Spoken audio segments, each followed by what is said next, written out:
Hi everybody, I'm Dan Williams, and on behalf of George Langevin Sports Video Productions, I'd like to welcome you to Qualcomm Stadium, site of today's 1999 San Diego Section CIF Baseball Championships. And along with my partner Greg Porter, I'd like to welcome you. Greg, we've got two top teams out on the field today ready to go head-to-head. Yes, Rancho Bernardo had a lot of hype in the beginning of the season, but they couldn't live up to it. However, they found their way, and they got into the tournament, and then they started to catch fire. And the Highlanders on the other side have been a team that have made sure that they got into this tournament, and once they did, they started surprising people. And just like we had in the game prior to this, it could be an upset if the Highlanders can play their style of game. We'll have to see. Well, we're expecting a fantastic game for you. Stay right with us, because coming up, we've got the first pitch.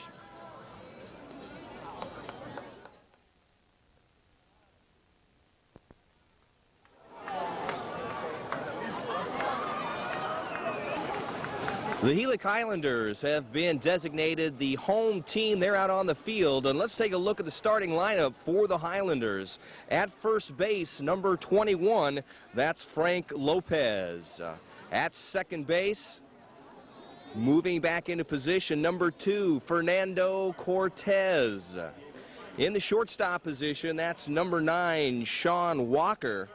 And at third base, that's number 10, Mike Morstad. Number 1, Trey Richards will be in left field. Matt Smith, wearing number 5, plays center field.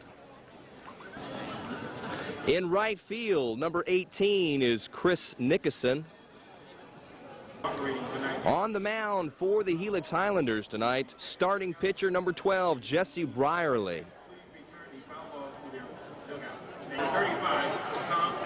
And behind the plate for the Highlanders, that's number 15, Josh Allen. Stepping up into the batter's box will be Tom Capel. Capel will be the starting pitcher for the Broncos. Overcast skies here at Qualcomm. That's going to keep the temperature warm. And this game is underway. Fastball outside. Count goes no balls. That is no strikes and 1 ball.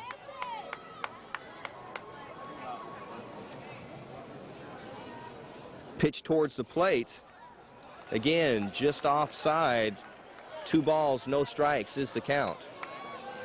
Tom Capel, the player that can hit and can pitch, batted .299 during the season. That one is high, so the count against Capel now goes 3 balls, no strikes. And for Jesse Brierly, one thing he doesn't want to do is walk the first batter, especially in the speedy Capel. 4 pitches, 4 straight balls, and for the Broncos, they have their first man up and on base in the form of Tom Capel. Coming now to the deck and up to the plate now, number 18, Danny Putnam. Putnam, the center fielder for the Broncos. Allen moved out to talk to Brierly, try and settle him down. We've got a long way to go in this game. Top of the first inning now, man on first base, that's Tom Capel. At the plate is Putnam, and here comes the pitch by Brierly. This time, Brierly finds the strike zone, and that's strike number 1 against Putnam.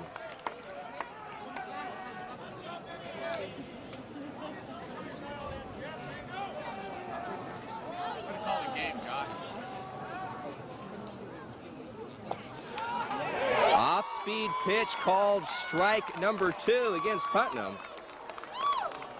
And for Brierly, that's his first off-speed pitch as he was throwing speed up against Capel, and at least for the first 2 pitches against Putnam. Ball driven towards the gap, going back. That will go to the wall. Rounding third, coming home is Capel to third base. And a triple by Putnam. Capel comes around to score, and for the Broncos, they go out in front in this top half of the first inning, 1-0. Danny Putnam sitting on that pitch and driving into the alley between left and center field. Capel was kind of indecisive. He didn't know whether or not Trey Richards was going to be able to run that one down, and then he finally put on the Jets and was able to score the first run. Putnam is at third. Well, Putnam did a great job hanging back on an off-speed pitch, and like you said, Greg, drove it nicely. Fastball down the middle, that's fouled off by Hank Blaylock.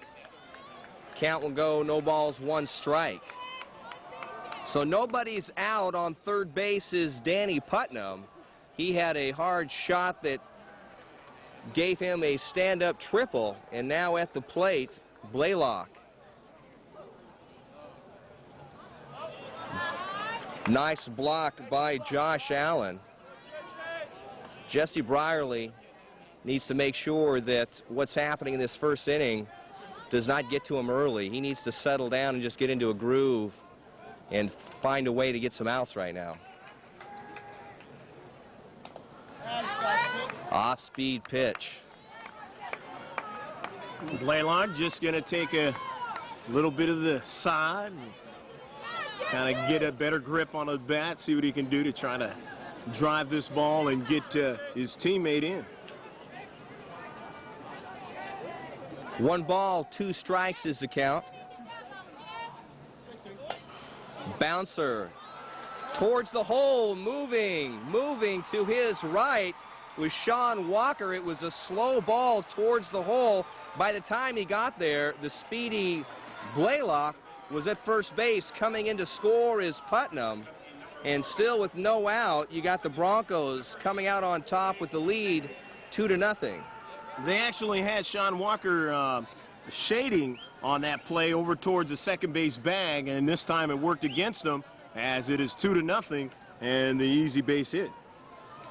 David Bagley up to the plate. Off speed. That's strike number 1 for Brierly. Brierly's thrown some strikes in this inning, but they've also been able to make contact.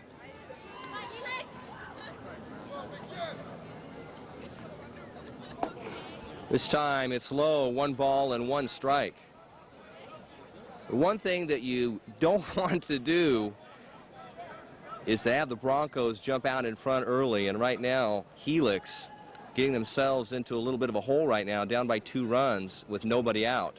Off-speed pitch in the dirt. Again, a nice block by Josh Allen. Staying at first base is Blaylock. And you're right, Danny. They definitely can't afford to get themselves in a hole and try to play a power game with the Broncos, because that's not one of those games that they're going to be able to win. They need to keep the score down and play tight, good defensive baseball. Move to first base. Getting back is Blaylock. Nobody out still in the top half of the first inning. 2 runs have scored. Capel and Putnam have come in for the Broncos. At the plate is Bagley. Off-speed pitch. The one thing that's working right now for Brierly is he's setting up his off-speed pitch nicely with the fastball. Yes, he is. And let's see what he can do and try to get out of this inning. 2 balls, 2 strikes now against Bagley. Shot towards the third base on the ground. There's 1. Can they get 2? Not in time. So the force on Blaylock at second gets 1 out.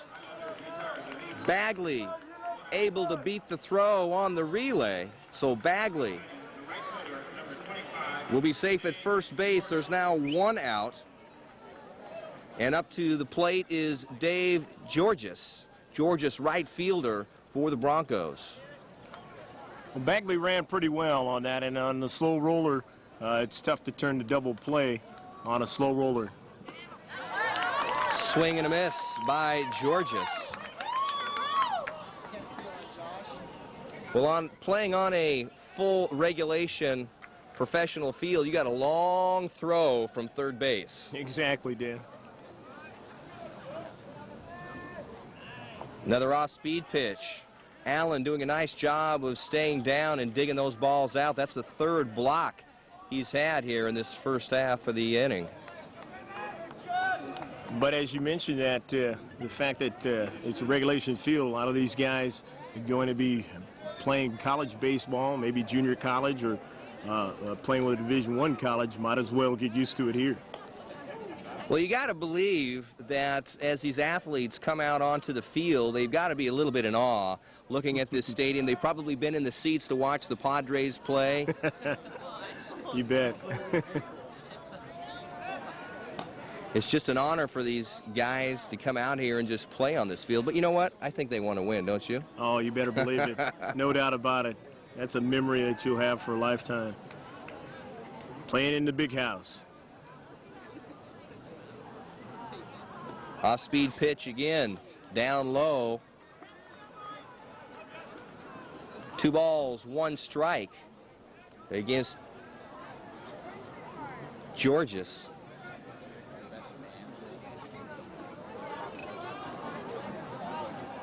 Brierly again sends some heat over to Lopez, trying to keep Bagley on at first base.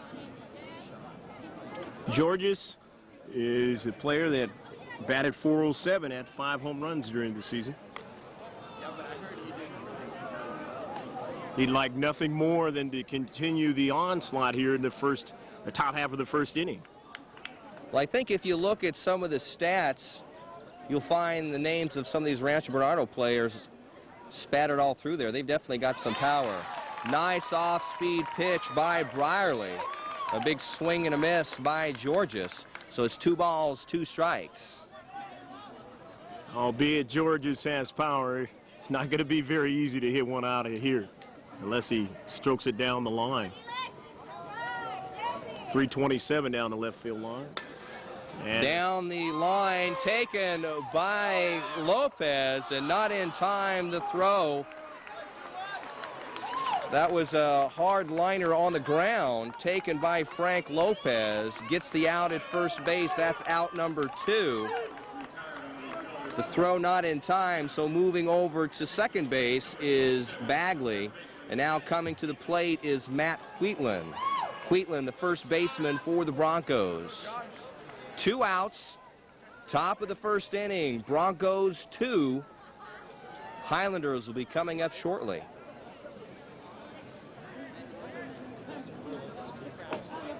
Fastball, that one's right down the middle. And for Brierly, that's what he wants. He wants the strikes down the middle, get himself ahead of the game, and then set up his off-speed pitch. Again, Wheatland has shown during the season that he has the power. He's hit 7 home runs. Drives one. That'll go in for a base hit. Coming around to score is going to be Bagley. And for Wheatland, he'll get an RBI. He drives in Bagley, and for the Broncos, run number 3 is scored in this first half of the inning. Well, Wheatland just hit the ball where it was pitched and deposited it in center field, and you get the RBI that way. And now it is 3-0. Haas Pratt is the designated hitter for the Broncos. He hits for Jake Blaylock. He's at the plate right now. Off speed in there for a strike. No balls, 1 strike, 2 away. Broncos 3 runs in this inning. On at first base, Matt Wheatland had a nice sharp single right up the middle. And that drove in Bagley. Pratt would like to move Wheatland along. And boy, Pratt had a good cut on that one. He was trying to drive that ball somewhere very far. Pratt will drive it back down. That's going to fall in for a base hit. Moving towards third base will be Wheatland. The throw comes in, and for Pratt, he'll give himself a base hit. It wasn't a pretty one, but he'll get himself a base hit. And right now, the balls are falling for the Broncos, and Brierly is trying to figure out how he can get this last out. Well, just trying to keep the 2-out rally going. He's basically reached out and connected with that one, deposited over the second baseman's outstretched attempt. And now you got runners at the corners, first and third. Scott Hurd comes to the plate. He's the 8th man to step to the plate in this first half of the inning. Hurd, catcher for the Broncos. Fastball is low. 1 ball, no strikes. Still 2 outs. Men at the corners now. Pratt at first. Wheatland at third.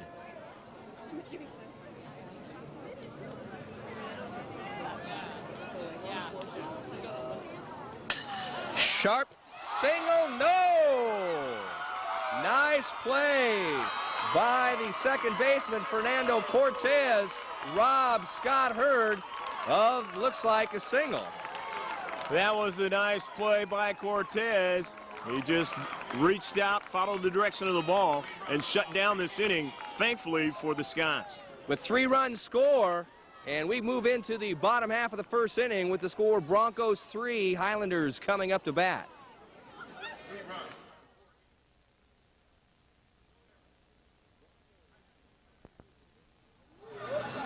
Broncos take the field defensively. Let's take a look at the starting lineup. At first base, number 27 is Matt Wheatland. David Bagley will play second base. He wears number 8. Shortstop, number 9, Hank Blaylock. And at third base, number 29, Jake Blaylock. Left field for the Broncos, number 24 is Chris Mash. Number 18, Danny Putnam, will play center field. David Georges, number 25, plays right field. On the pitcher's mound for the Broncos, the talented pitcher, number 35, Tom Capel. And behind the plate, number 2, that's Scott Hurd for the Broncos. And now stepping up to the plate, number 2, Fernando Cortez. And it was Cortez who had that great snag ending that first inning against the Broncos. Well, the Helix Highlanders have got their work cut out for them. Down 3 runs in this bottom half of the first. And there's a drive towards center field. And that finds the mitt of Danny Putnam. Hard shot by Cortez, taken by Putnam, and it's 1 up and 1 down for the Highlanders. Well, that was a nice rope by Cortez, but Putnam was there on a couple of steps to his left. Josh Allen, the catcher for the Highlanders, who did a great job behind the plate in that top of the first inning, now will be at the plate. He'll be going up against Tom Capel. Right at the knees for strike 1.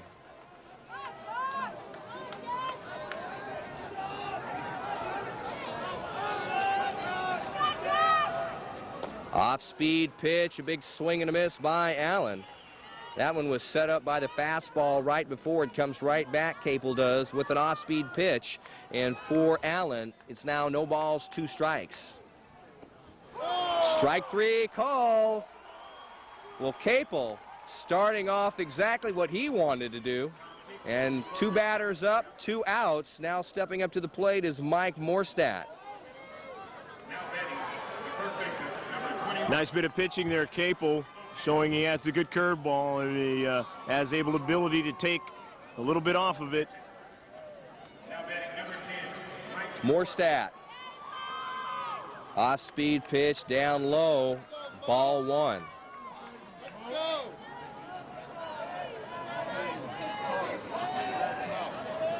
Morstadt batting .432 during the season. Chopper towards third base, moving to his left, firing is Blaylock, and that is 3 up and 3 down for the Broncos. And after 1 inning of play, it's Broncos 3, the Highlanders nothing.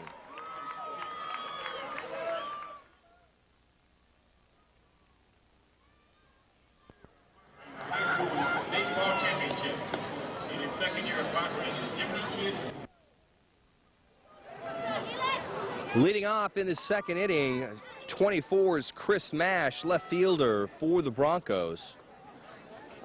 That one's high for a ball. Jesse Brierly does not want to duplicate his first inning effort.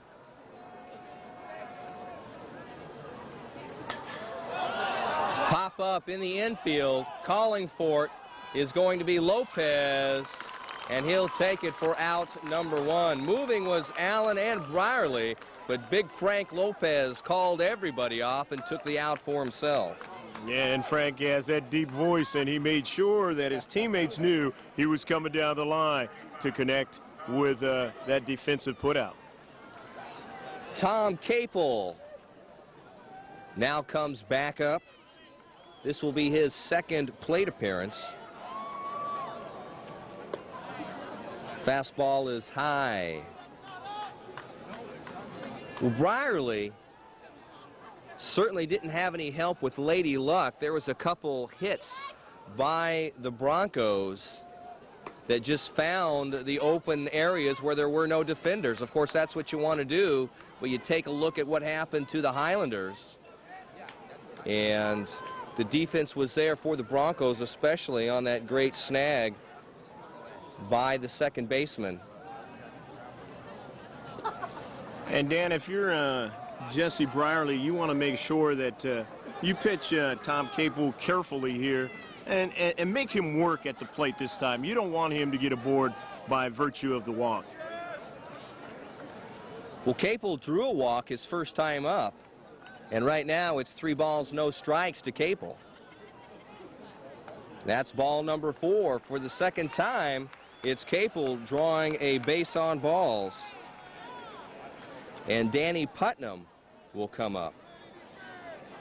And anytime you do that at the top of the order, it always creates problems for you as a pitcher.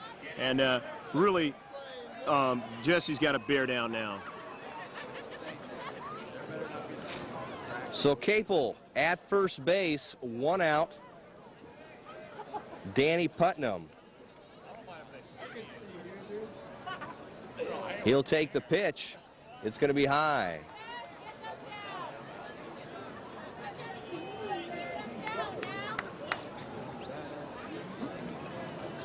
Spirited crowd that we have here.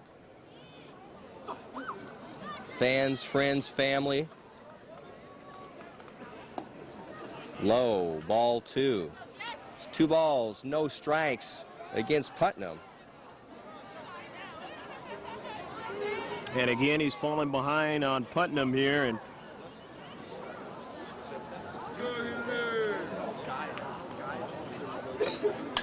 another drive. That's going to be off of the base. Going for 2.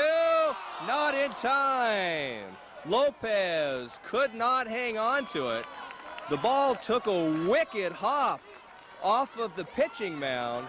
Smothering the ball was Fernando Cortez. Along with Sean Walker, they were able to get out number 2 and almost made a valiant triple or double play, that is. Frank Lopez did his best to try and hang on to the ball, but safe at first base is Putnam. That was a great play by Fernando Cortez to make sure that he had the right position on that. Otherwise, the ball would have ate him up, and that play would have went awry, definitely, and they wouldn't have even got 1 out. So Putnam is on at first base. Now at the plate, Hank Blaylock.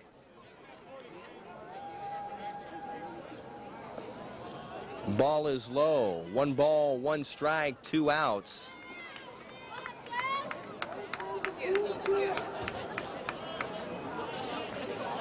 Blaylock, he made contact last time, grounding out to third base. 0 for 1. Off speed, down low. 3 balls, 1 strike, the count now. Blaylock. Got to be careful with this guy, though. He's the most dangerous hitter on the Bernardo squad. Got power, hit for average. Had a great season. Drive, that's high. Fly ball into right field, waiting for it. Grabbing it is Nickerson, and that'll be out number 3. For the Broncos, no runs come across. And for Helix Highlanders, they'll be coming up to bat in the bottom half of the 2nd inning. After 1.5 innings, Broncos 3, Highlanders nothing.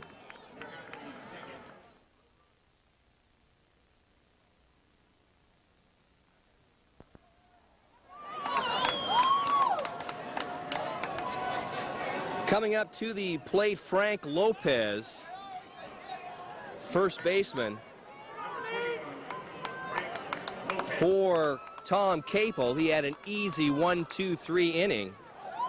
Off-speed pitch is low for ball number 1.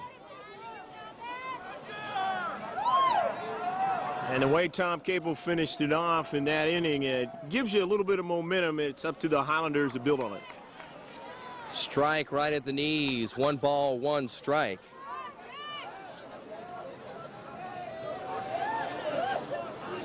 Lopez hit .375 with 4 home runs and 16 RBIs here in the season. Swing and a miss by Lopez. On deck for the Highlanders is Sean Walker. Big swing and a miss. That's strikeout number 2 for Capel as Frank Lopez goes down swinging. Sean Walker will now step up to the plate. Walker, shortstop. Capel, the strikeout king for the Broncos. If you're in the on-deck circle, you got to pay attention to Capel and the type of rotation and motion that he's throwing out there.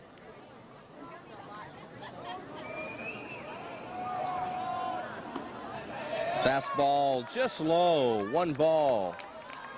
That is 2 balls, no strikes.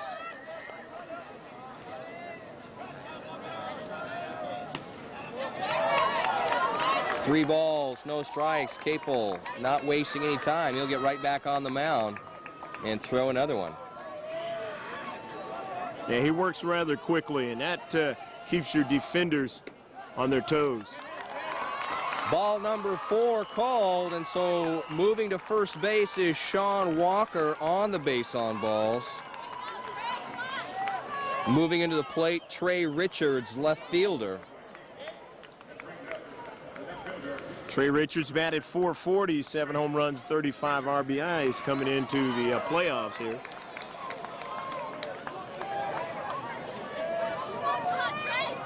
Sean Walker at first base. Off-speed pitch comes. It's low. Ball 1.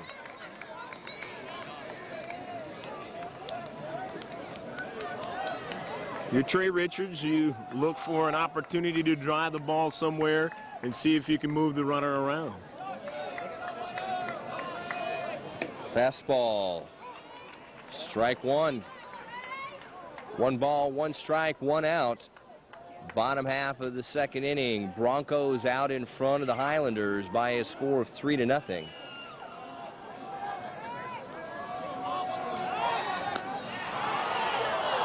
Nice move, and that was awfully close. First base umpire yells safe. Sean Walker more than happy to hear that call.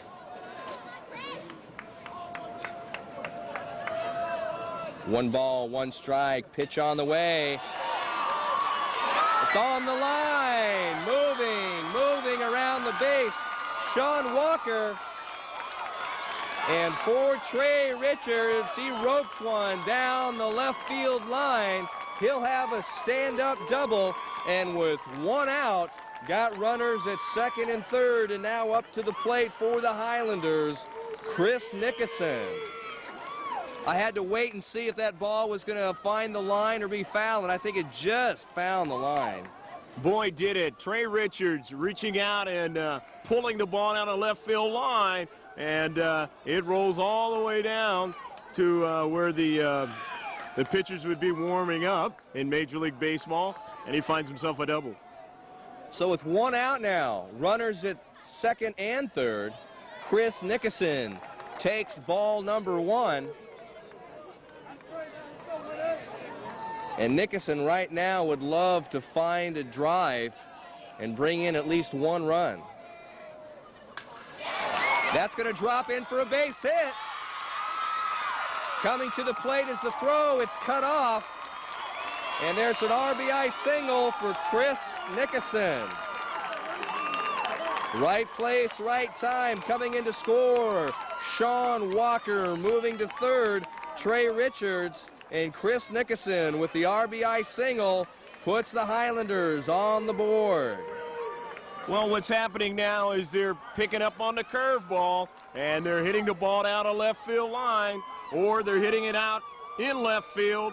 That ball is dropping, and now they are in business as they've got 1 run, and they're working for more. Conference call on the mound. Something that you just want to do as a coach, come out and just kind of make sure that your star pitcher understands that it's okay. They've only scored 1 run. There's 1 out. Remind Capel that he's got a strong defense behind him. Get the ball over the plate, keep it down, and the defense will support him. Either that or they're going to order a pizza after the game. I don't know what it is. Wouldn't be a bad idea. I'll take a Pizza Hut. Jesse Brierly comes up to the plate. Brierly. Try and help himself right here. Runners at the corners. There's that off-speed pitch again, and that fooled Brierly big time. Strike number 1. Jesse would love to help himself out here as he takes a look at his third base coach. Got runners at the corners. Nice opportunity. Quick throw to first. Capel. Nice quick throw being displayed right there. And that's going to keep Chris Nickerson close to first base. Nickerson at first. Richards at third, and at the plate, Jesse Brierly. No balls, 1 strike, 1 away. A big swing and the miss. The ball gets by. And nobody advances. Covering plate was Capel. He came up quickly as Scott Hurd was able to find the ball and keep both runners at bay. No balls, 2 strikes against Brierly. Tom Capel doing a fine job after the meeting on the mound, getting ahead on the next batter, and that's exactly what you want to do as a pitcher. Swing and a miss. Strikeout number 3 for Capel. That's out number 2. So now Matt Smith, center fielder for the Highlanders, will try and find a open lane to drive the ball. Richards 90 feet away at third. They'd like to get at least 1 more run and maybe more if they can. Fastball low at the shoelaces. That'll be ball number 1. The most runners stranded in the contest have been 2, and Helix does not want to tie that, as Rancho Bernardo did that in the first inning. Capel at the set position. He'll deliver the ball over to first base. Diving back, Chris Nickerson.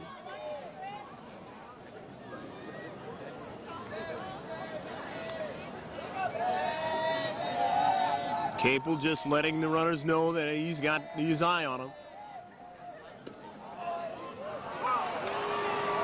Matt Smith backs away, but the ball finds the inside part of the plate for strike number 1. So now it's 1 ball, 1 strike, 2 outs for the Highlanders. Again, Richards at third, Nickerson at first. Smith looking for a ball to hit. And Capel showing his ability to keep the runners on. Also has a great curveball working. We'll love to get the 9th batter. Swing and a miss. 1 ball, 2 strikes to Matt Smith. And when I'm referring to the 9th batter, meaning the number 9 man in the lineup for the Highlanders of Helix. Capel has got such a strong fastball. The batters, fearful of that, are really whiffing badly on those off-speed pitches. He's got a good assortment of pitches. Bouncer towards first base. That'll be taken by Matt Wheatland, and that'll be out number 3. 1 run comes across the plate. 2 men are left, And at the end of 2 innings of play, Broncos 3, the Highlanders 1.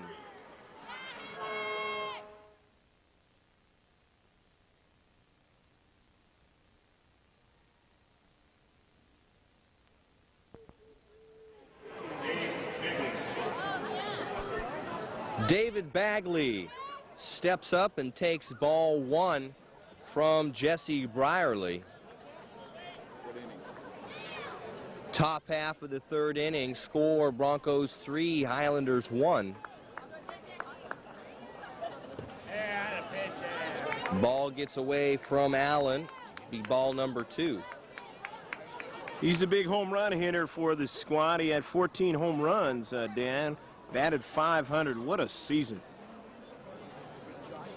Bagley, one of the big power sticks on this talented Rancho Bernardo team.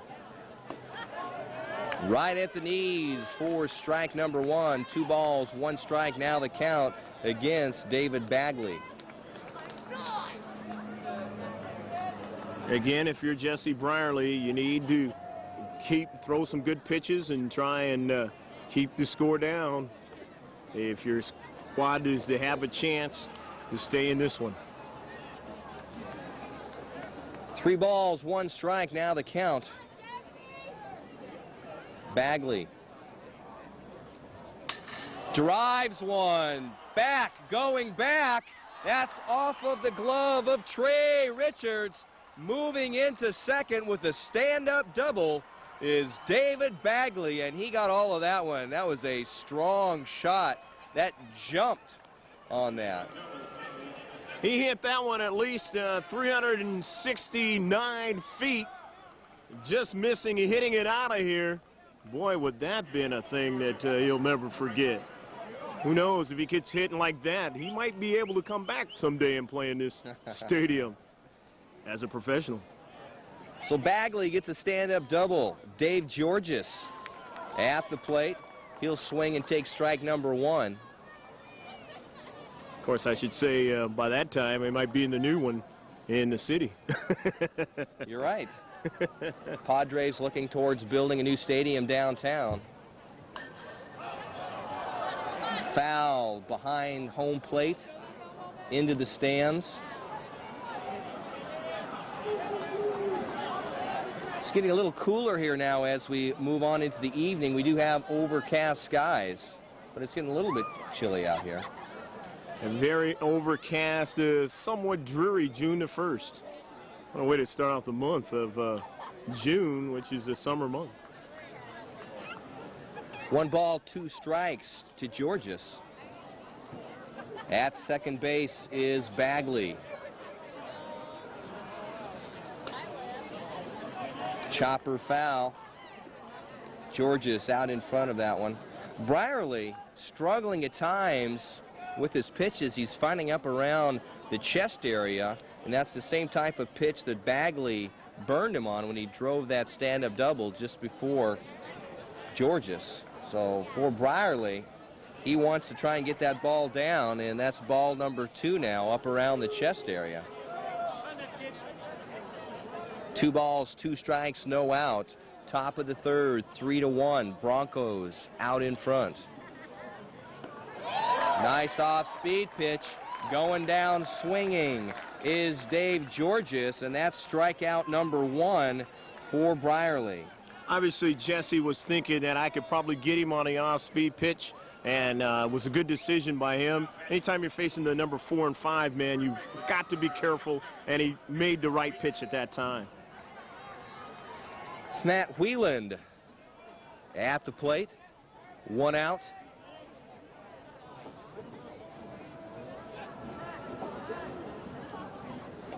Again, off speed, called for a strike.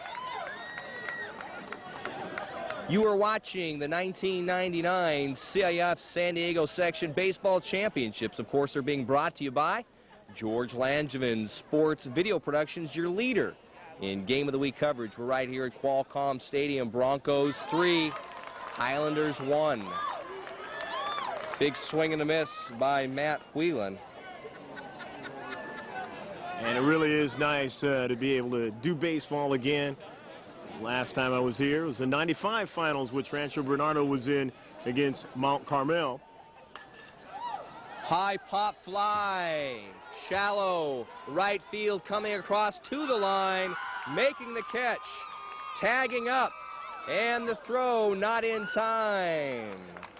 David Bagley tags up, moves over to third on the sacrifice fly.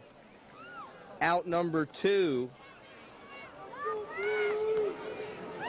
And moving into the plate is a designated hitter, Haas Pratt. You know, you mentioned back in 1995 when Mount Carmel was here playing Rancho Bernardo, Mount Carmel had a couple kids that kind of helped him along for not only the 95 season, but for the 96 season. It was a couple kids by the name of Eric Chavez and Eric Munson. Well, I tell you, Munson playing for USC, got them going. They've already won one NCAA championship, trying to win another one. And for Eric Chavez, he took a little different route. He got a big signing bonus. I think it's about $1.2 million from the A's. Started in Division A ball for him. And by the end of the 1998 season, he was playing for the Oakland A's at third base. Right at the knees, fastball. That'll be strike number 1. And Eric Chavez already has a couple of home runs and is batting pretty well for the Oakland Athletics. But Bernardo has never forgotten that game, and they're trying to make sure they win their first championship here. Infield fly. That'll be taken by Brierly. No. Called off, and it's Frank Lopez. So that'll be out number 3, and after 3.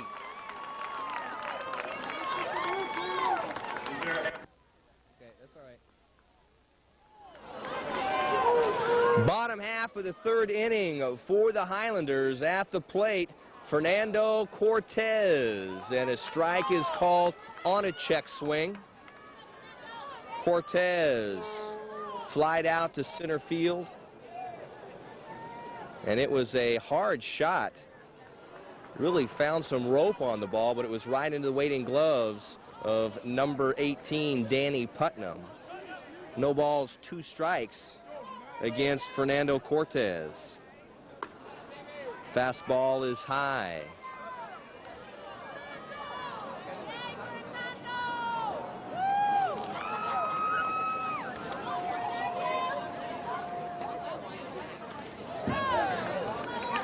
Fernando Cortez gets a piece of that one. 1 ball, 2 strikes is the count. On deck is Josh Allen, catcher for the Highlanders.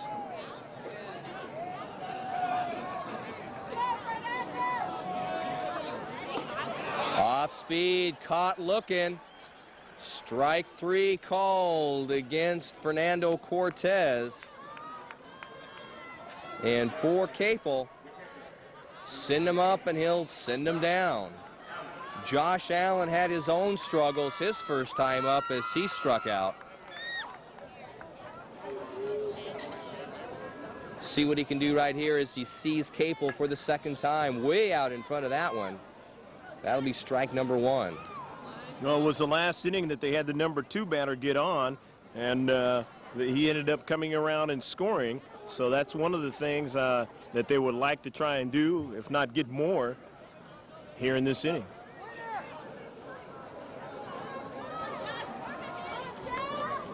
Kind of want to build on it, Dan.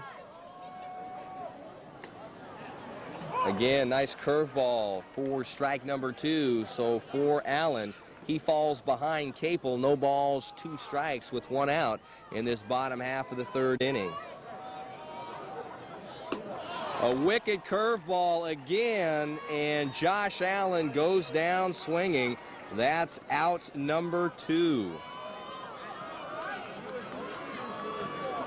And that's 5 strikeouts so far, and officially I have here for Capel, and he had that strut off the mound after he struck out Allen on that pitch. Mike Morstad comes up. Right at the knees, strike 1. Morstad, in his first time up, bounced out 5-3. This time fastball is outside and low. 1 ball, 1 strike to Mike Morstad. Good velocity on his pitches, Capel, and that makes it tough. When you can take some off and throw the good fastball, keep them guessing. Morstad able to hold off on the last pitch. 2 balls, 1 strike. Boy, that ball just is dying as it gets at the plate, finds the knees as it crosses, and that's strike number 2. 2 balls, 2 strikes, 2 out. Pitch on the way to Mike Morstad. Capel fires a fastball. High chopper to Blaylock. He gets him in time. Nice job by Jake Blaylock as he fires down Morstad. No runs across on that one. And after 3 full innings of play, it's Broncos 3, Highlanders 1.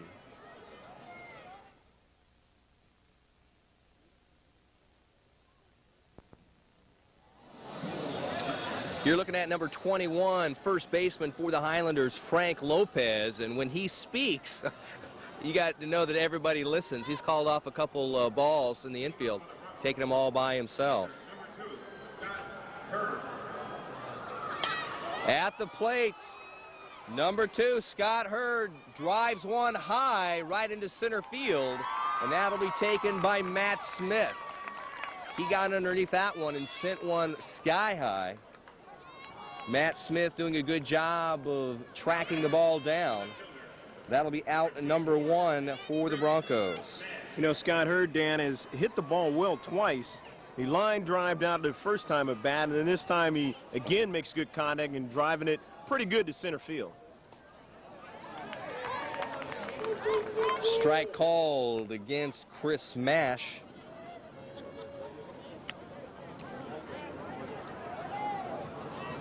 No balls, 1 strike with 1 away. Big swing and a miss. That's what Brierley wants to do. Keep his ball down in the dirt. Make the Rancho Bernardo Broncos go swinging after it. No balls, 2 strikes. Again, ball gets free. It'll be a throw to first base. And Frank Lopez will do it. Out number 2 for the Broncos. That series with Chris Mash is exactly what Brierley needs to do. And that is to be effective, keep the ball down low. All of those balls pitched to Mash were at the waistband and below to the knees, and he was effective at getting Mash out. Fastball is high. Ball number 1 to Tom Capel. Capel, base on balls both times he's been up. We'll see what he can do right here. This will be his 3rd plate appearance. Always dangerous at the top of the batting order. And if you're Jesse, as now he's getting talked to by Josh Allen, telling him a couple of tips, things that he might think about in trying to get Capel out this time around. 2 balls, no strikes, 2 outs. Brierley versus Capel at the plate. Hard shot towards the shortstop, taken by Walker, and a nice throw. That goes 6-3, and that'll be the 3rd out. After 3.5 innings of play, Broncos 3, Highlanders 1.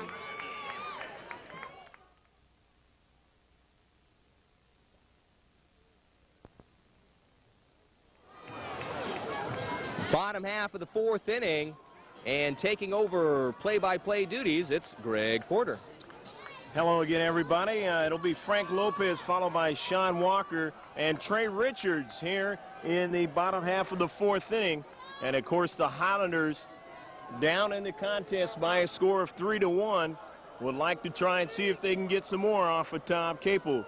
As you hear the boos from the Rancho Bernardo side, as one of the yellow and black proudest the security here have got the beach ball. So no matter whether it's professional, collegiate, or in this case high school, you got to have a beach ball in San Diego Qualcomm Stadium. Kind of helps to have a little bit of fun and take a little bit of the edge off of the sincereness of this game. Frank Lopez is a big man. He's 6 feet, 250-pound senior, and I tell you, he's got the size. Yes, he does. A nice pitch by Capel for a strike. And now it's 1 ball and 2 strikes. You definitely have to be careful with a big man like that. Took a little bit off, and now it's 2-2. 2 balls and 2 strikes to Frank Lopez here in the bottom half of the 4th inning. Down too low for ball 3. Lopez batted .375 during the season with 4 home runs, 16 RBIs.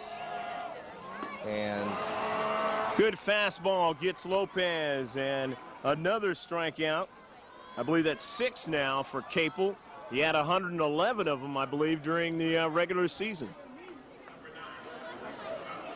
A la Roger Clemens, the strike master. well, if you take a look at some of these CIF section statistics,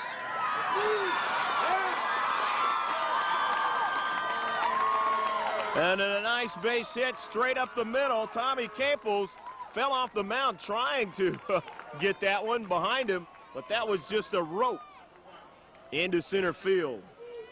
So Walker is aboard with a base hit.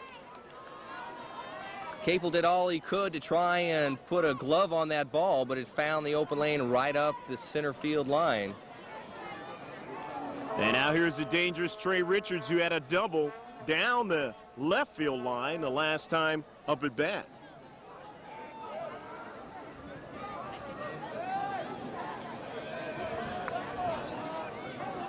Capel eyeing the runner at first, comes to the plate, and a strike. No balls and 1 strike to count to Richards, looking down at third base, getting some signs from his third base coach. Well, since that productive first inning for Rancho Bernardo, things I think have settled down for both teams, and they're really playing strong defense both sides of the ball. Brierly, of course, has settled down, and Capel, well, he hasn't stopped throwing strikes. Yeah, and he hasn't given up much of anything else. He's only given up 3 hits in the contest. When you talk about productive hitters, though, for Helix, Richards is one of them. And production is right as he makes contact. That's what you want to do. He stroked it down to third base, and Josh Blaylock had trouble with it, and you've got runners on first and second. Well, that was really just a tough hop that Blaylock had to try and handle. Give credit to Blaylock as he kept the ball in front of him and kept the runners from advancing. You do got runners now on second and first. Richards, being that productive man as he is, finds a way to get on base. But they do give him an error on the play, and so now it'll be Chris Nickerson. Nickerson looks at a strike. No balls and 1 strike to him. Nickerson had a single his first time up on a line drive out into left field that died in front of Chris Mash. Swung on and missed. Nice cut by Nickerson. Nickerson is 6 foot, 200-pounder. He's a senior. Nickerson right there, a big swing trying to help his cause, trying to move the runners along. Capel ahead of him, no balls and 2 strikes. Getting a piece of that one to stay in the box. Capel threw an off-speed pitch right there and got away with it. It was up high around the chest. Chris Nickerson got a piece of it. 1 out, runners on first and second. The Highlanders in the championship game. Down by 2, 3-1 here in the bottom of the 4th. The next pitch is a little bit too high. And now it's 1 ball and 2 strikes.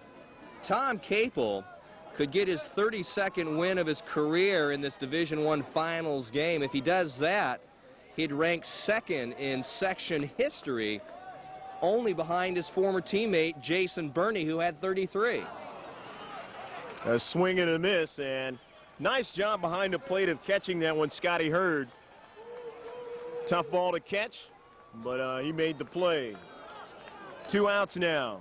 Going to send it to bat number 12, Jesse Brierly. Brierly, the pitcher, again, an opportunity to try to help himself out. He struck out his first time up. Well, he was in a very similar position. Brierly could do it again right here with 2 men on.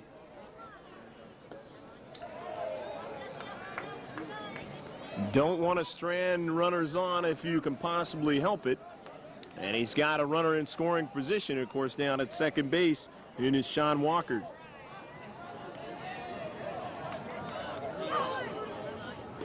Nice fastball.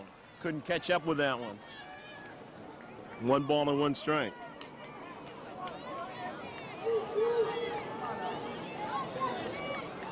Capel and Brierly going at each other. Brierly would like to win this match. Yes, he would. Down too low on the off-speed pitch. 2 balls and 1 strike to count to Brierly. Matt Smith on deck.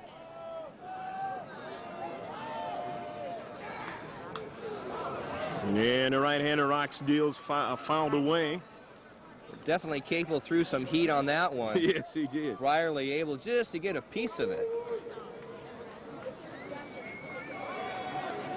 We'll see if Brierly can try and figure out what Capel's going to throw. Is he going to come back with a fastball? Let's see if he goes with the changeup, because that's what he's been doing all night long. Let's see if the off-speed comes now. Loves to try to keep him off balance. Deuces wild. Look at the runner. Comes to the plate. Swung and I missed, strike 3. Nice pitching by Capel in a clutch situation. He had runners on first and second, and he left them there. And so we'll go to the top of the 5th inning, and the score remains 3, Rancho Bernardo 1, Helix.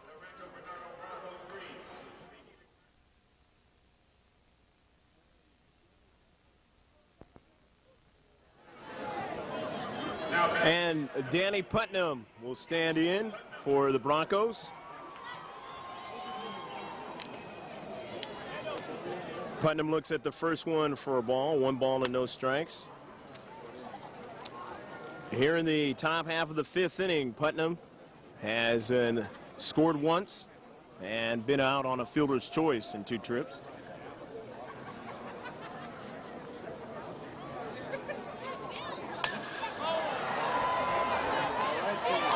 And Putnam hits it out into right field, and Nickerson ranges over a couple of steps and catches the line drive.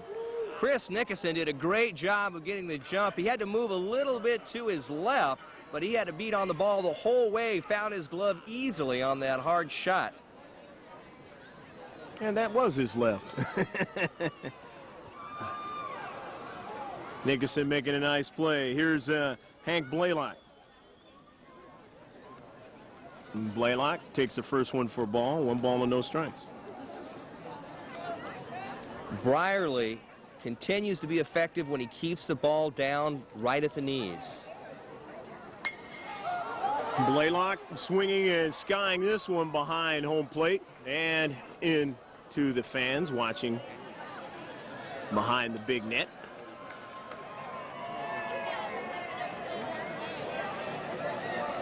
Brierly had the off speed right before, came right back with the fastball. We'll see what he decides to do here.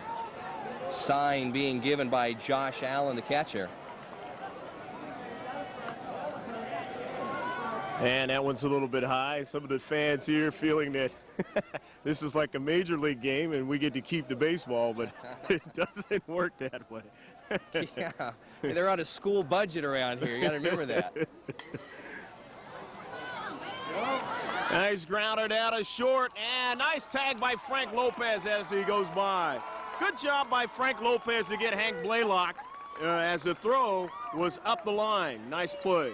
Well, Sean Walker had to move to his left, stayed down on the ball nicely, came up with it, made the throw, and Frank Lopez coming off the bag, able to make the tag for out number 2. So that'll send up to bat David Bagley. Bagley doubled his last time up and has scored once. Bagley having that fine season you mentioned earlier, 14 home runs, 36 RBIs, batting an even 500. And the next pitch is fouled away at the plate. Just reaching out and getting a little piece of that one. No balls and 2 strikes. 2 gone here in the top of the 5th inning for the Broncos. Broncos would love to add to this slim 2-run lead. Fouled away past the coaching box over there.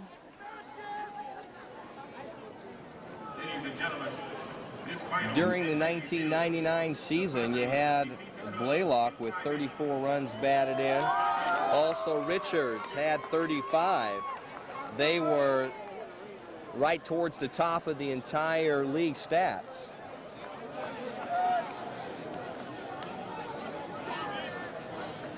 And you just heard a little cheer for, of course, the Padres winning today in a rain-shortened affair in 5 innings. They'll take it. This one is it deep, going back to the wall. It could go. It's gone. Home run for David Bagley. He hit it out of Qualcomm Stadium. Well, that's something you're going to remember for a lifetime, hitting a home run out of Qualcomm. That was right at the 370 mark. And, boy, that thing was a beauty to watch go over that fence. David Bagley showing that he has the big stick on the Broncos squad of the blue. And he took that one over there where the Rouse Food for Less sign is. Nice home run by Bagley. But of course, Brierley comes back and he throws a pitch with quite a bit of speed on it. And if you're Brierley, you want to say to yourself, I'm going to still continue to challenge him, even though I just got lit up for a home run. Well, Brierley can't feel too bad. Bagley was number 3 in CIF San Diego section in 1999 with 12 home runs during the regular season. He was only behind Gonzalez of Eastlake, who had 15, and then Andrew Gonzalez of Eastlake with 13. Then there was Bagley. Also in that top 10 was Blaylock, who had 9 himself.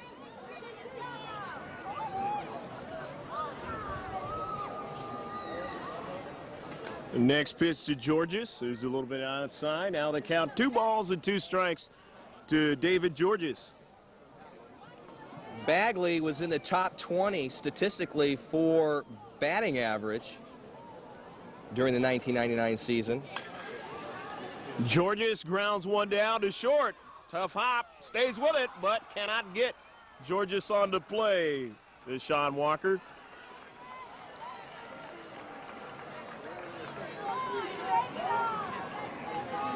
Georges stayed with it and reached the first base safely as the throw is a little bit wide. With 2 outs, Helix got to find the magic to get this 3rd out and get themselves back in an opportunity as they're down by 3. Georges on that last contact with the bat on getting to first base. That was the first error in the contest, as a pitch by Brierley is a strike. First error of the contest for the Highlanders of Helix. They have played really good defense. No balls and 1 strike. Brierley comes to the plate again, and now it's 0-2. Brierley again being effective when he keeps the ball down low.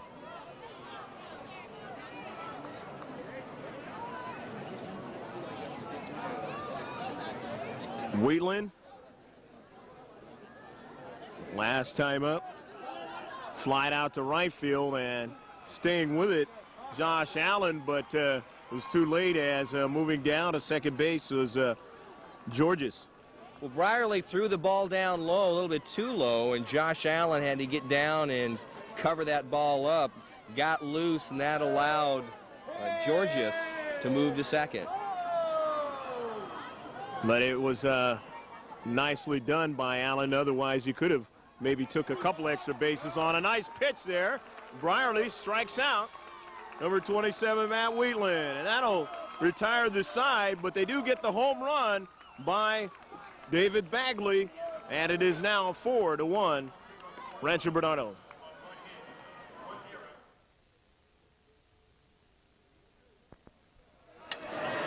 And here we go down to the bottom of the fifth for Helix. Number 5. Matt Smith looks at the first pitch for a ball.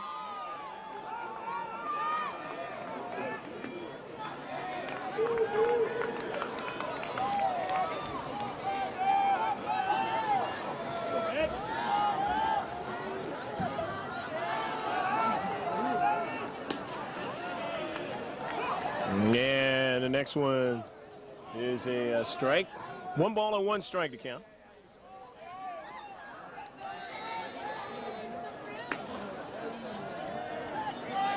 Two and 1. Matt Smith flied out in the second inning. 0 for 1 in the contest. Smith, the number 9 batter in the lineup. Looks at the next one for a strike, and now it's 2 and 2.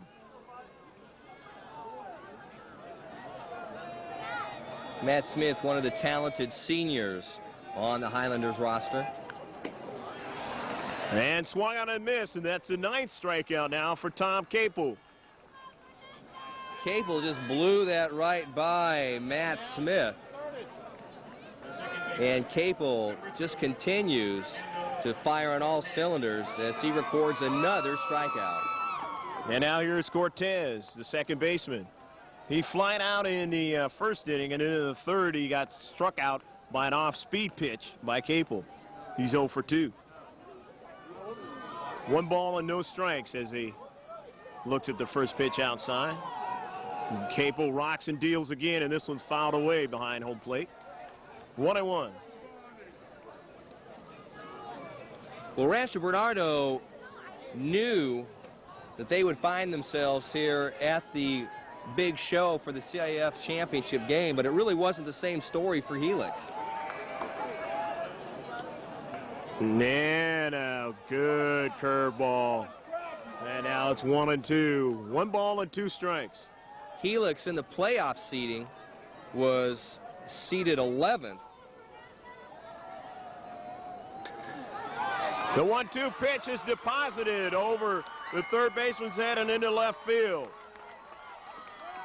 Nicely placed on that line drive by Fernando Cortez at the top of the order.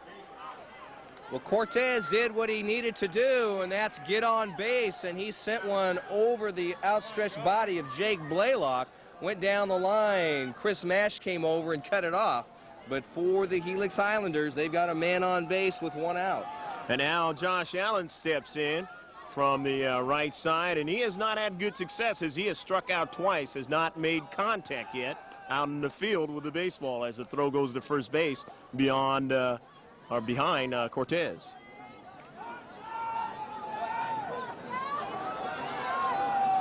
Cortez getting back safely, but definitely has the eye and has to go back again as Capel goes over to his first baseman, Wheatland.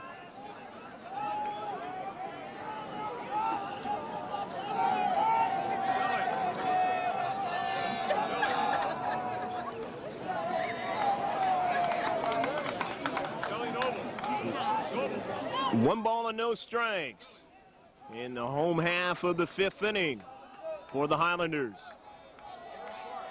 The Division I championship game for 1999 here at Qualcomm Stadium. And the next pitch is high, but it's a strike. High in the strike zone. capable ability to get strikes. Well, Allen just could not hold off. That ball was coming in there, and you don't have much time to decide whether you're going to swing or not. And at that time, he just couldn't hold up on the fastball.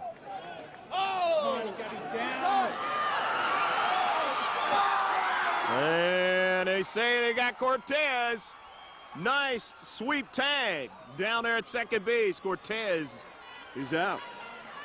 Well, Allen took a swing at the ball, and he'll get a strike called against him. Trying to move down the line was Cortez, but the throw came well in time by Scott Hurd, and now that's going to be 2 outs for the Highlanders. Boy, I tell you what, that's a rally killer. Can be a rally killer for you. You got a runner on, and then you get him thrown out at second base. And, of course, not making contact was Allen either.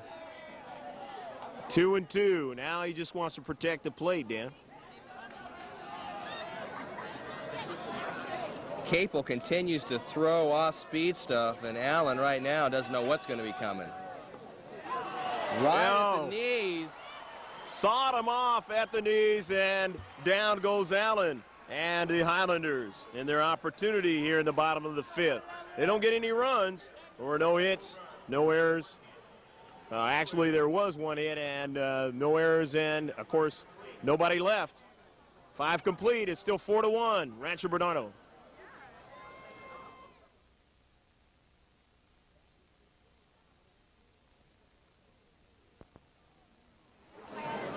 Top of the 6th inning, a 4-1 lead for Rancho Bernardo, and this one skies over our way. No balls and 1 strike to the designated hitter, Haas Pratt.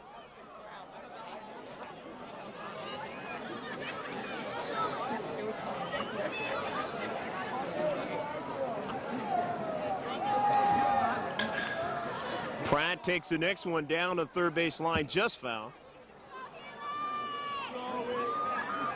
So it's 0-2.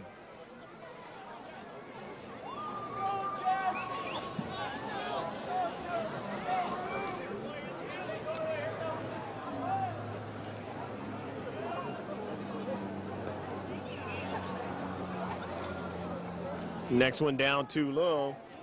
1 ball and 2 strikes.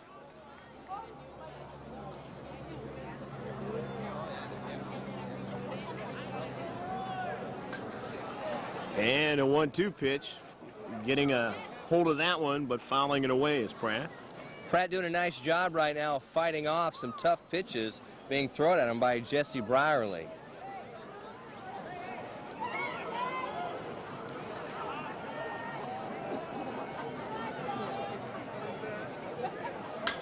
And this one is skied into center field. Calling for it is the center fielder, Matt Smith, and he makes the play.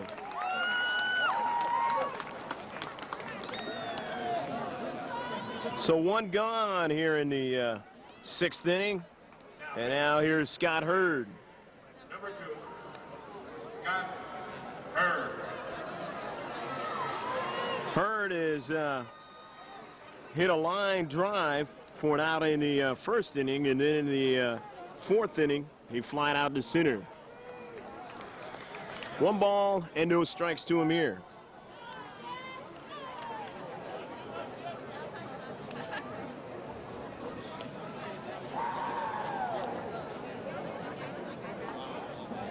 And the next one's down too low.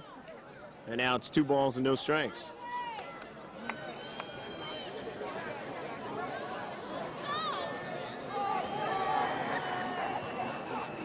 Two 2-0 to Scott Hurd. Brierly rocks and deals. Fouled away. Not caught by the catcher, but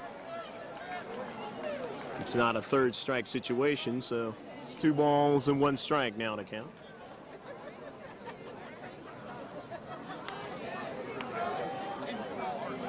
Defense of the Highlanders at the grass.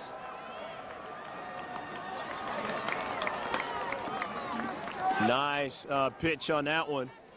And now it's 2-2. Brierly staying tough.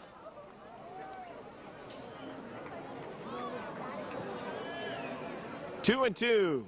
The count to Hurd, the 2-2 pitch. Swung on, but not holding on to it as a catcher out, and he has to speed after it, but he won't have time in order to get Hurd. Nice heads-up play by the Broncos. Scott Hurd. Ball got past Josh Allen, and for the first time, the ball rolls all the way towards the Broncos dugout, and for Josh Allen, that is a rarity. But that's a break for the Broncos. And now there's going to be a pitch runner, Greg, for Hurd. Chris Mash will step in at the plate.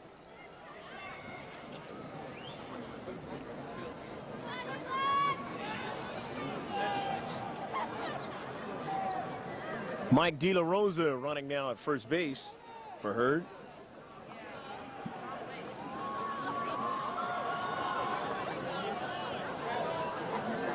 Well, the Broncos definitely have not only seen the breaks tonight, they really haven't needed them with the pitching of Capel, but the balls have dropped where they needed to, and Allen, who'd been great at catching all night long, lets one get by him and lets Hurd, who gives way now to De La Rosa, on first base.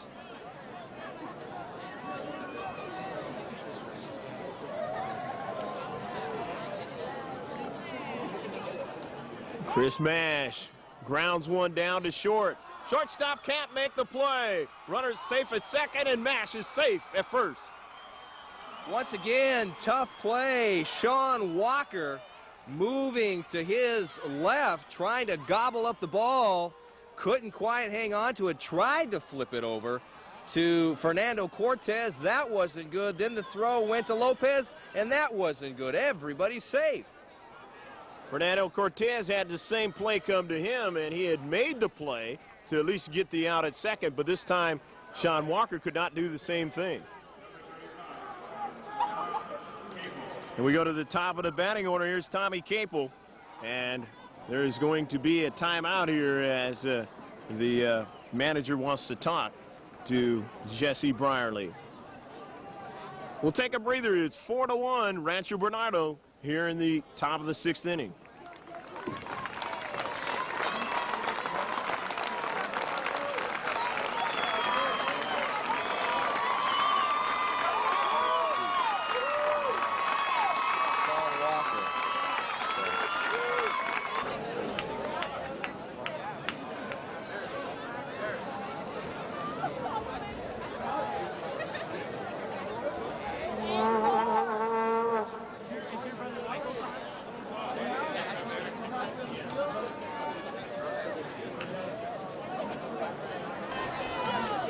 And stepping up in the top of the order, Tommy Capel.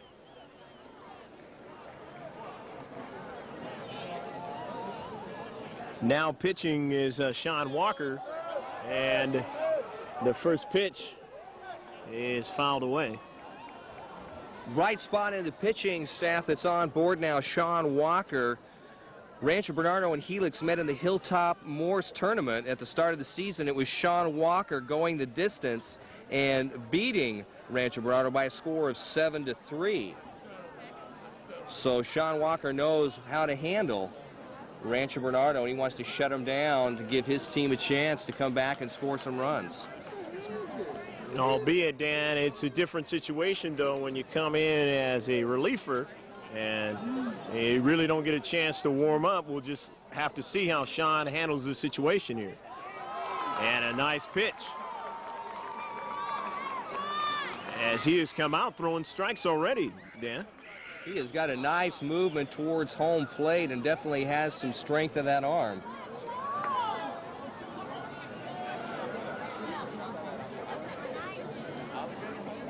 No balls and 2 strikes to count. The 0-2 pitch, tried to get it at the knees, didn't get the call. 1 ball and 2 strikes now. You're right, though. Sean Walker's got a tough job ahead of him, having to pitch out of his stretch with 2 men on and only 1 out in this top of the 6th.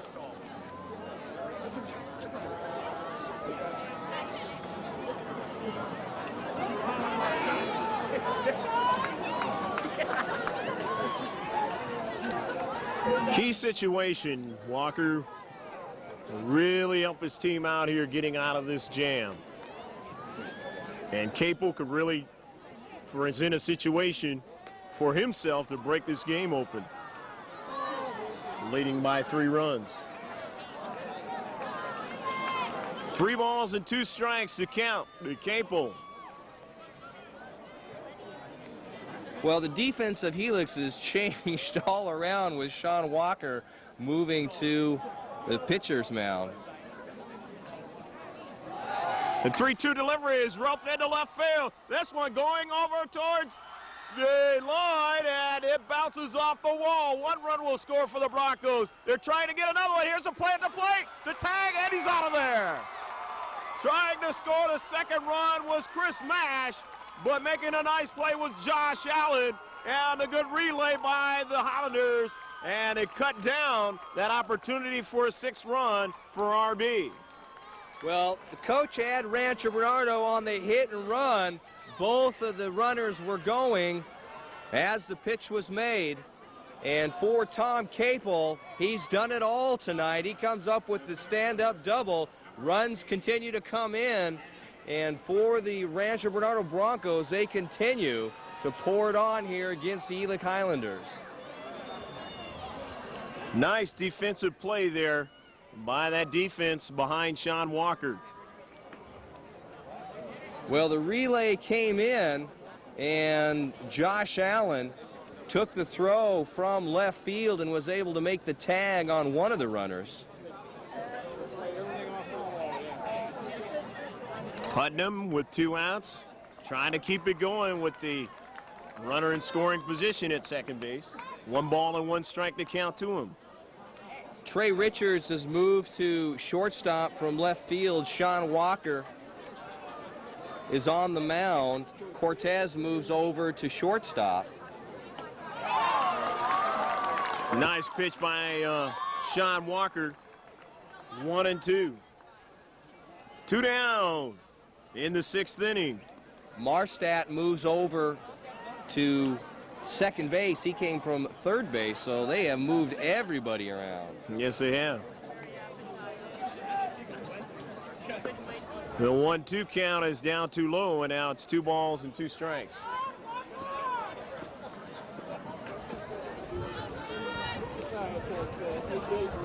Capel takes his little lead off of second base. Walker takes a look back at him and comes to the plate. And this one is a line drive hit out into left field. Making the play, though, is a man out there for Helix. Distich. And that shuts down the inning with no more damage. But they do get 1 run on the 1 hit, 1 error, and they strand 1. It will go to the bottom of the 6th. It's 5-1, RB.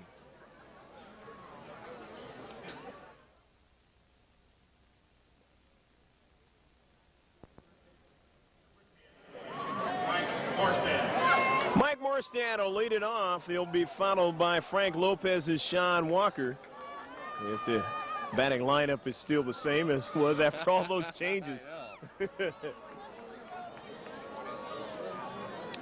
Bottom half of the 6th inning. The Highlanders want to try to get something going as Morstand looks at the first pitch for a ball, 1 ball and no strikes. Capel stays on the mound. Morstand takes one to center field at Eagles part of the ballpark, but running back will make the play is Eddie Putman. Putman goes to the deepest part of the ballpark and makes the play on Morstad's drive. Nice play defensively by Danny Putnam. He had the jump as soon as the ball came off the bat, and he was able to move to his right and get there. Had the warning track still in front of him. Didn't cause him any concern and was able to bring it back down. Again, nice defensive play by number 18 center fielder Danny Putnam. Here's Frank Lopez as he steps in. Struck out twice. And Frank with a big cut. A la another Frank I know in Major League Baseball. Everybody's been struggling with the off-speed stuff by Capel. Tough man to face. Frank Lopez now 1-1 to count. Lopez flies this one foul over behind us. And that must have meant that somebody had a try at it and they didn't catch it. Didn't have the glove, I guess, Dan. You know, Rancho Bernardo High's head coach, Sam Blaylock, got his team really firing on all cylinders. And Cable's pitch is fouled away, and Frank definitely has his cuts on this at bat. He is not trying to go down very easily here. Sam Blaylock is one of only 3 active coaches in the San Diego section of baseball. Well, unfortunately, Frank goes down for the 10th strikeout for Capel. And that moves Sam Blaylock one batter closer to a victory here. Blaylock having 480 wins in his coaching career. Again, only one of 3 active coaches with more than 400 wins in the CIF San Diego section. And anytime you have a coach, or I should say a pitcher, a youngster like Capel out there, boy, does it help to keep the winning streak alive. It's only Dick Serrano with 528 wins that is above Sam Blaylock. And Capel. Nice curve, but he was outside and low on that pitch. 1 ball and 1 strike, 2 down on the Highlander bottom of the 6th. The 1-1 delivery. And that one is a ball 2, 2-1. Well, the Broncos have come into this game seeded first in the playoff seeding, and they're showing it right here, the reason why. 2-2 the count. This one is reached out and stroked in a gap appropriately where the sign is for Sean Walker. Walker will hold up at second with a double. Nice batting by Walker as he finds the gap in left center. Stand-up double for Walker, and that keeps the Highlanders' hopes alive.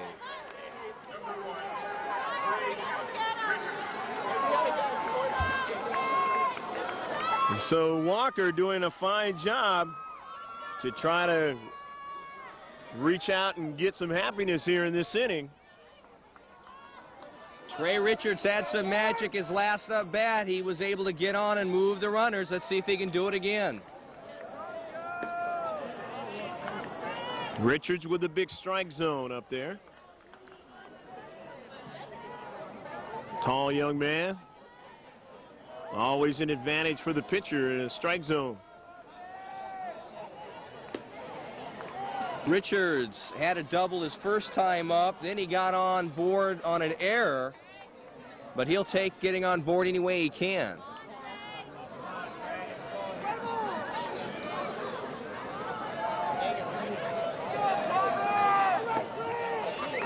And the next one's a ball. So now it's 3 balls and no strikes. And Capel way behind on Richards here, 3-0. And of course his catcher, Scotty Hurd, wants to talk to him, give him a little encouragement. Well, I don't think there's much to worry about right now with Capel. They've got a 4-run lead, and Capel still has command of the ball. He hasn't really struggled at all. He really hasn't labored very much at all. Richards trying to find the right one to get his teammate in from second, and that one's a strike.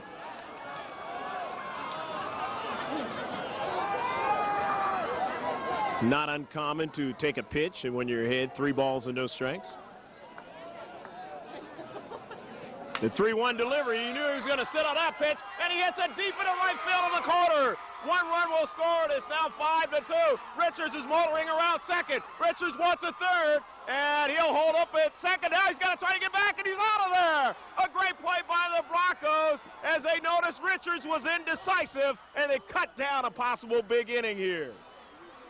Well, Richards did what he had to do, and he put the bat onto the ball, sent a nice drive, fading away from the right fielder. He really could have made it to third base. I believe the throw was coming in late, but he decides at the last moment to hang up, and that caused the Highlanders the third out in that inning. And that's going to do it for the sixth inning for the Highlanders. They do come up with the one run. They hit the ball hard, but the good defense applied there to get out Richards shuts it down, and it's 5-2 as we go to the top of the seventh.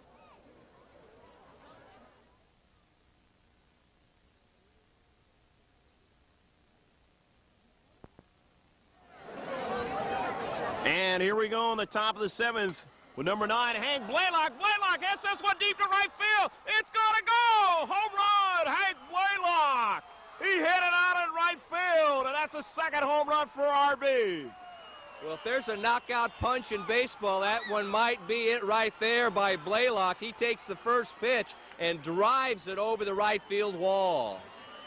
And he not only drives it over the right field wall, he drives it over the green wall, or what used to be the green wall here, about 10 rows up into the bleacher seats. Hank Blaylock, after David Bagley had hit a home run in the fifth, he gets one here in the seventh, and all of a sudden it's 6-2 back to a 4-run lead for RB. And up at the plate now is Bagley, the man who hit the home run, as I just mentioned, in the fifth inning. Got to go back to the home run there by Hank Blaylock. That was a pro home run in any ballpark, as that cleared the 330 mark and then some, as it cleared into the bleacher seats again, about 10 rows back in there. No question. He found the short porch, and he ripped it over the fence. And this one, Bagley is going to have it roll all the way 365 yards, a bobble now, and so he's going to try to take third, and he'll get in there on the dive. Now, right there is a good example and a contrast of what happened with Trey Richards the inning before. Because Trey Richards, and I don't think you have to give fault to Trey Richards of Helix, he was rounding second and could have made it to third. I believe his third base coach probably told him to hold up at the last minute. In contrast, the third base coach for the Broncos kept him coming, and obviously he was able to get in there with the slide. And boy, Sean Walker showed how much he's upset by throwing that ball really hard, and that heat was high. As long as he doesn't hit a player, then we'll be okay. And I don't think that's in Sean Walker's mind, although it's definitely tough to take two balls that have been stroked like that. And now a third one, as this one is hit in the gap, and another run will score for RB as they lead 7-2, and sliding in, just getting in there, is David Georges with the double. Well, you mentioned it earlier, right at the beginning of the game. Rancho Bernardo Broncos was rated #1 in the nation coming into this season, and right now they are displaying the firepower and talent that could just might as well argue the point that they just might be that #1 team again. Well, it was the key innings in '95 that Rancho Bernardo gave it up to Mount Carmel, and they won the game. But this time around, they're saying, we're not going to let that happen, as they are hitting the baseball with authority right now here in the top of the seventh inning, trying to put away their first championship.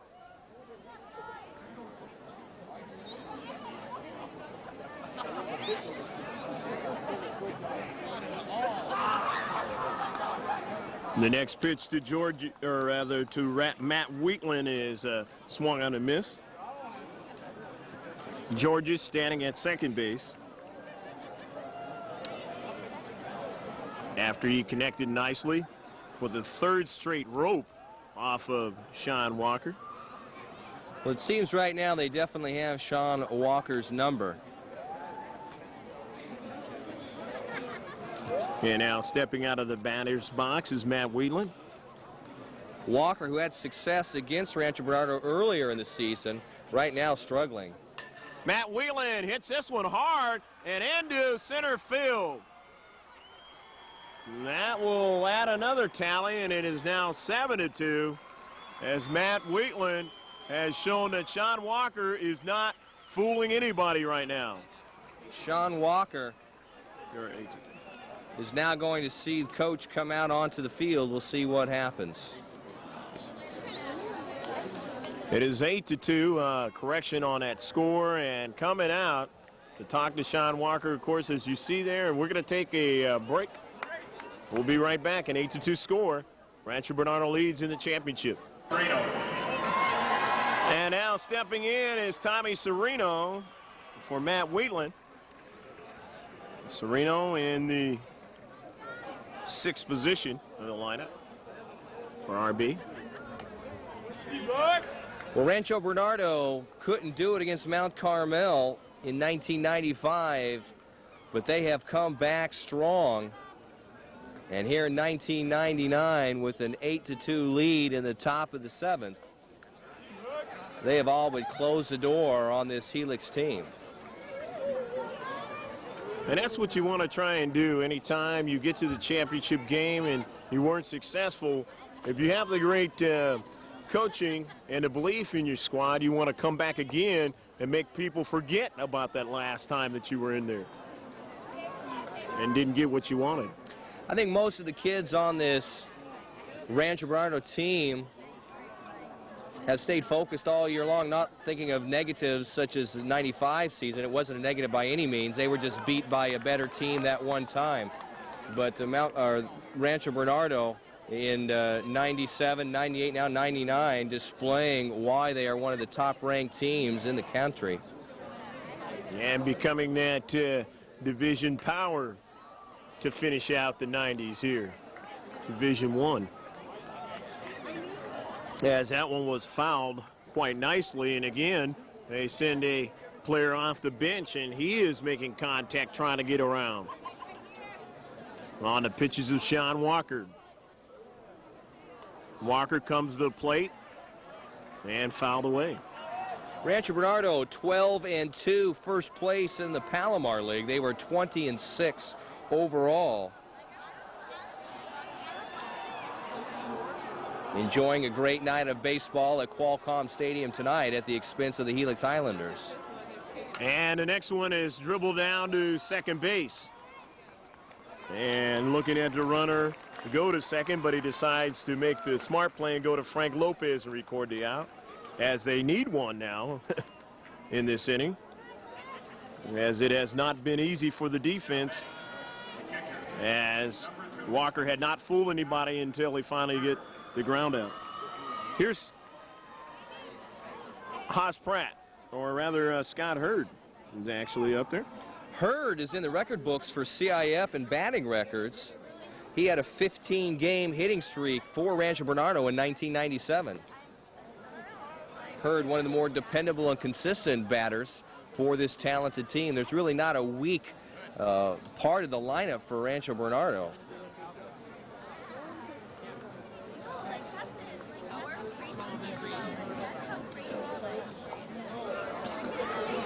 And fouled away by Scotty Hurd. Once again, trying to keep the ball in front of him was Josh Allen. That time wasn't able to, and scooting down to third base is the Bronco runner. Mark Mungin, number 19, now 90 feet away for another run for the Broncos. Walker's delivery, and this time it's another strike. And now it's 2 balls and 2 strikes with the 1 out here in the 7th inning.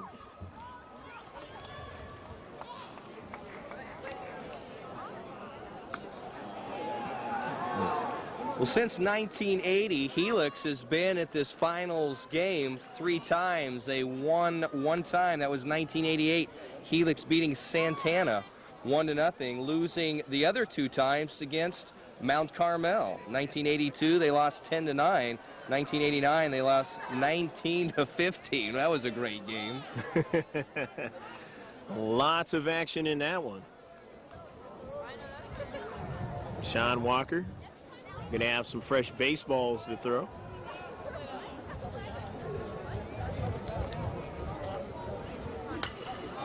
This one is skied down the third base and left field line, and it goes foul.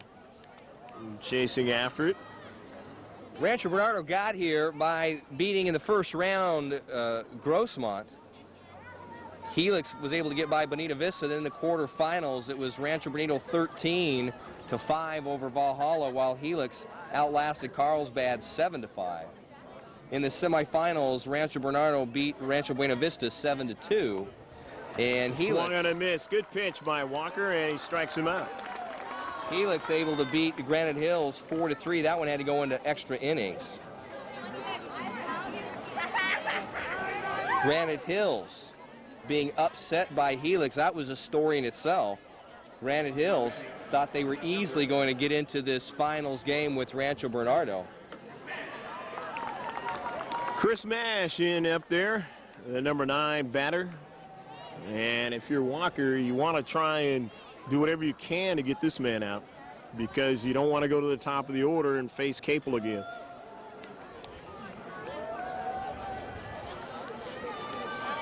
And then I say Capel again, not that he has batted in this inning, but he is the top of the order and always presents a problem.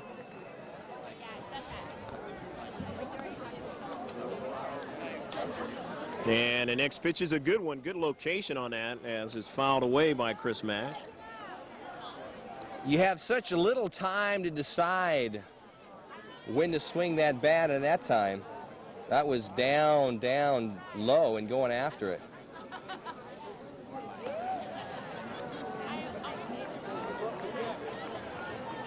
One ball and 2 strikes to count, as he didn't get that one. It was up a little bit too high. And a 1-2 delivery, a little bit high and inside, and now it's 2-2. Over at third base, just waiting to try and dance in, is Mark Mongen. Don't forget about him. And a 2-2 delivery is fouled away behind home plate and up into the stands. Mash doing a nice job fighting off pitches. Sean Walker trying to get that third strike. 2-2 delivery by Walker. This one is hit into center field. Ranging back to grab it. Nicely there is Matt Smith. So that's going to do it. But it was a volatile inning there for the Broncos, and they now lead 8-2 as we go to the bottom of the 7th.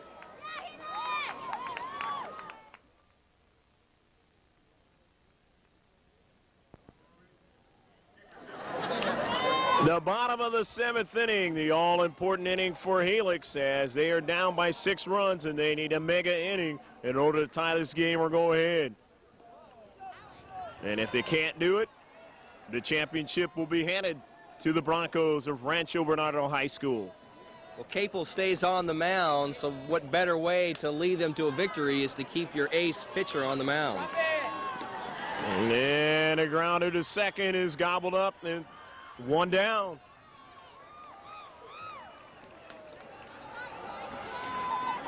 Jesse Brierly will come up, and he has struck out twice. He has not had success against Capel. Struck out in the 2nd inning and struck out in the 4th. He's 0 for 2. Correction on that, Destich is up there, and this is his first time up. And it's really tough trying to face a pitcher of the nature of Capel for the first time late in the game. And especially with Capel still throwing well. 2 nice curveballs in a row puts Destich down, no balls, 2 strikes. And Destich goes down, and that's 2 outs, 3 strikes away from winning the 1999, the very last CIF championship in this century. And Rancho Bernardo could have it in their claim. And the fans, friends, and family of Rancho Bernardo are now on their feet in the stands. 1 more out away. And he throws everything he can at that with that last pitch. Capel is now just firing strikes at will. Capel trying to get, I believe, his 11th strikeout of the contest. He had over 111 strikeouts during the season.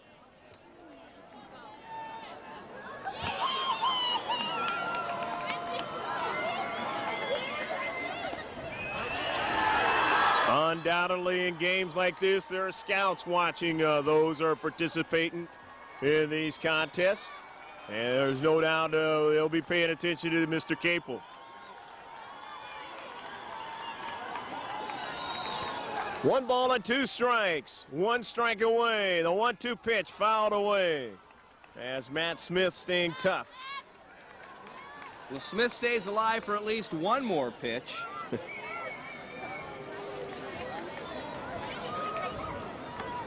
Can't say that Helix hasn't had their opportunities, Dan. They have had them in this game.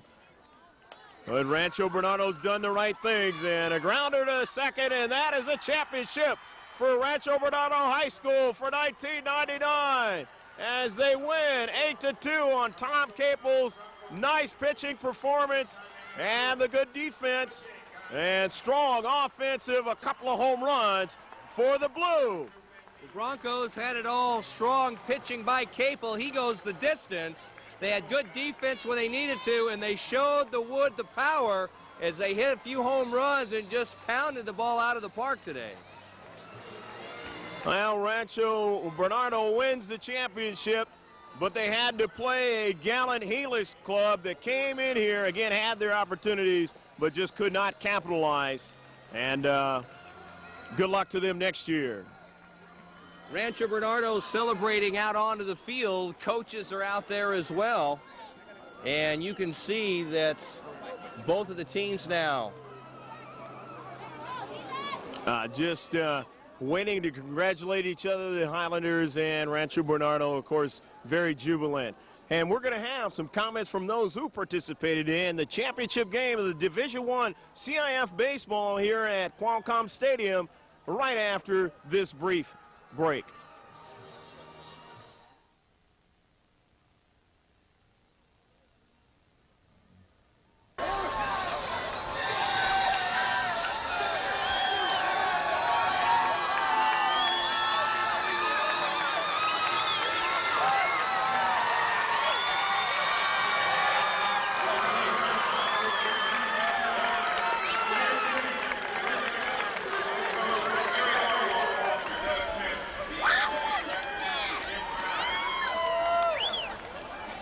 Introducing number 1, Trey Richards.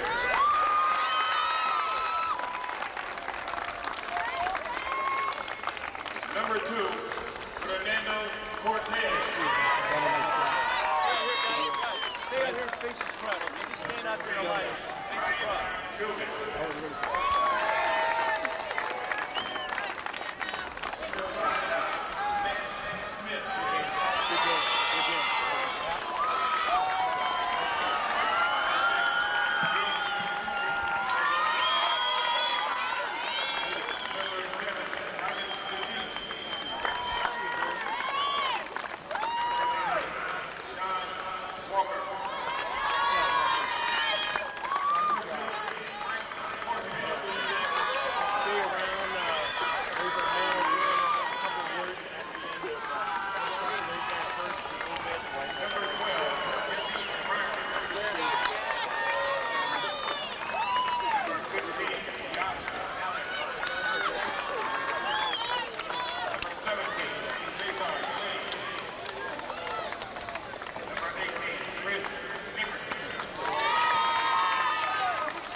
15, Ryan Lee. Number 18, Danny Putnam. Number 19, Mark Bunyan. Number 21, Mike De La Rosa.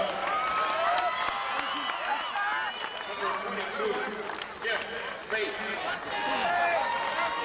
Number 24, Chris Madden. Number 25, David Jurian. Number 27, Matt Wheatley.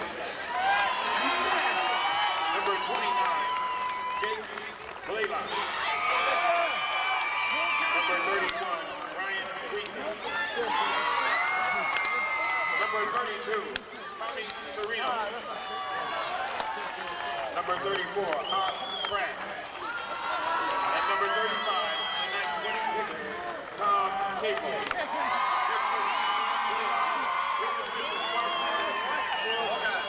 Ladies and gentlemen, once again, the 1999 CIF Division I champions in baseball, the Rancho Bernardo Broncos.